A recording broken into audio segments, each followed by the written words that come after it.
thank you for tuning in.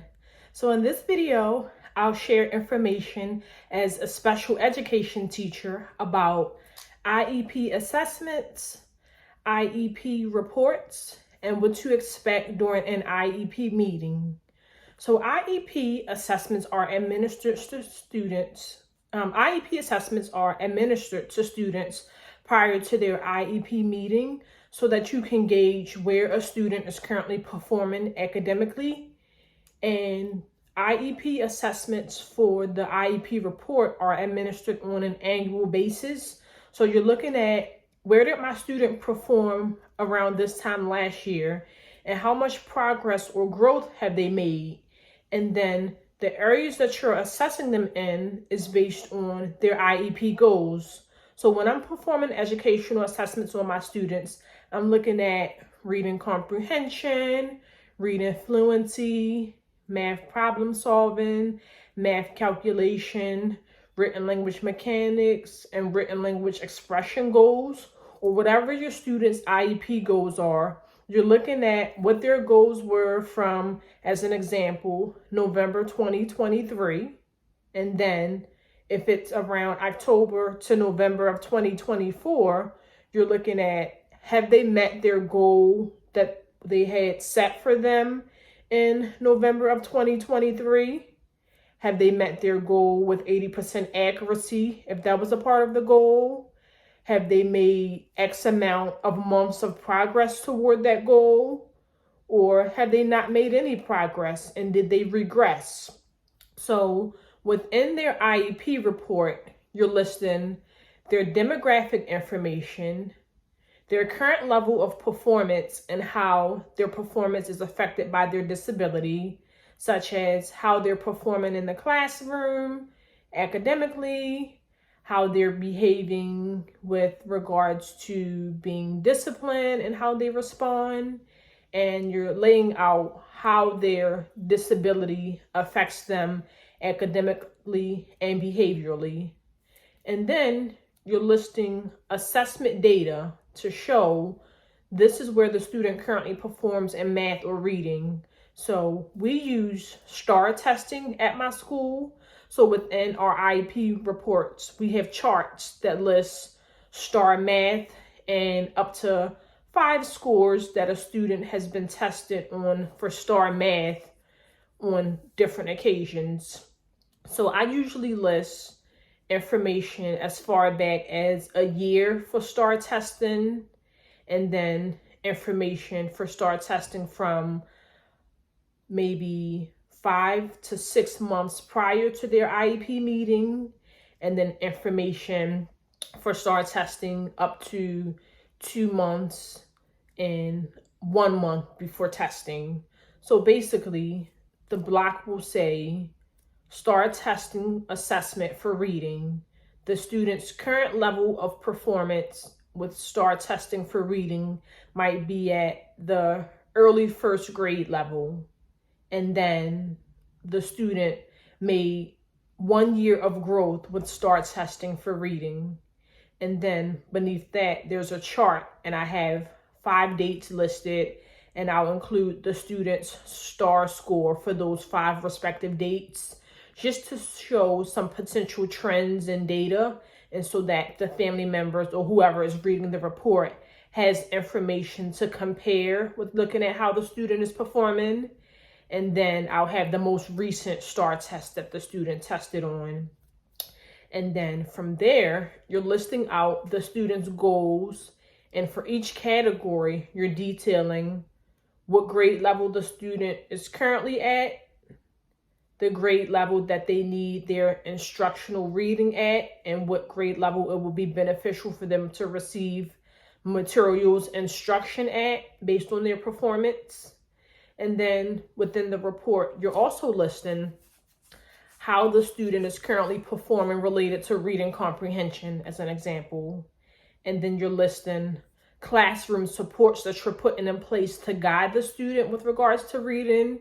And that might include supplementary aids and services, and sometimes accommodations that you're listing within the report. but primarily the supplementary aids and services are what I'm listing in the last paragraph of each goal in my IEP report. And then at the end of the report, you're noting that this is information that's meant to be read by those that want to learn more about the student's IEP process. These are your recommendations for the student with regards to goals, and then you're signing the IEP report. So again, the IEP report contains information about the student's current level of performance and how their disability impacts them academically and behaviorally,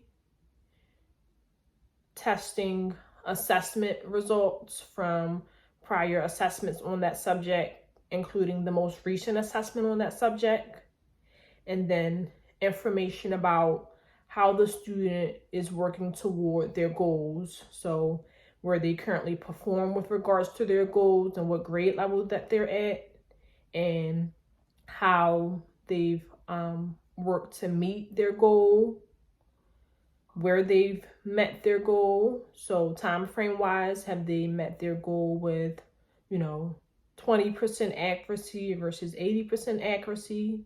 And then supplementary aids and services or supports that you have in place that helps them with regards to classroom instruction. Then when you're at the actual IEP meeting, there are a variety of team members that can join IEP meetings based on a student's need, which includes the special education teacher, the IEP chair, sometimes the psychiatrist, the general education teacher, sometimes the speech language pathologist, and whoever is on that child's team that can contribute to a meaningful discussion about how the student is currently performing and what goals they need in place for their next IEP. And then parents can join the meeting or guardians to talk about how the child performs at home, what works well for the home environment with helping the child. And then as team members working with the child at the school, everyone else will chime in to say what has worked during their time with the child and what goals they would want to implement for the child for their next IEP. So an IEP is implemented and it's used for the duration of 1 year, and then the next IEP meeting is scheduled after that year, and a student receives new goals and information is updated about their performance within their IEP. So you're updating the student's goals in the new IEP. You're updating the student's new goals, objectives within the IEP. You're updating the supplementary aids and services if needed, and you're updating the accommodations if needed.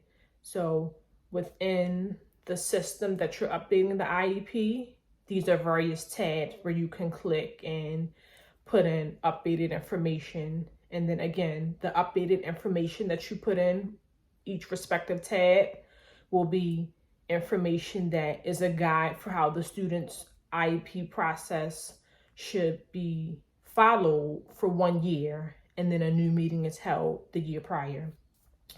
And then we've talked about the IEP report. We've talked about assessments, and we've talked about the IEP meeting. And something to think about is what one school district or county or state might do could look slightly different from another environment. But thinking about the special education process in general and the applicable laws and things that you follow, that's pretty universal. There just might be slight tweaks in the process, but overall, you can anticipate having discussions, of course, about the student's goals, where the student currently performs, how the goals need to be updated, and then you're documenting all of this information. And documentation is so critical when it comes to special education, because the entire process of being involved with supporting a special education child is a legal process. So if there were any things that came up legally that needed to be discussed, if you have adequate documentation to show this is what I implemented, this is what I've been doing, this is how I've documented this is how I've recorded this, then you're covering your own behind. So they say if you think that something doesn't need to be documented, it doesn't hurt to document it just so that you have that documentation. And over documenting can be beneficial as opposed to second guessing yourself and not documenting something. And so a prime example of documenting and thinking about, does this need to be documented or not, would relate to behavior. So if you have a student in your class environment that is not like engaging in the lessons and participating in small group time and things of that nature, it's best that you record that information somewhere, notify maybe your supervisor, and also notify the student's parent each time that these things happen, so that if there is an instance where something comes up and things are questioned about how you're handling things with regards to the student's academics, you can say, this is the documentation that I have related to the repeated instances of the student not complying. And again, you're covering yourself. So that's it for today's video. Comment down below other videos that you'd like to see related to my journey as a special education teacher, my journey as a writer, or just as a woman living and growing and learning more about myself and my space in the world. Thank you for tuning in, and take care. Worried about the way I've been living. I'm worried that you'll look at me different.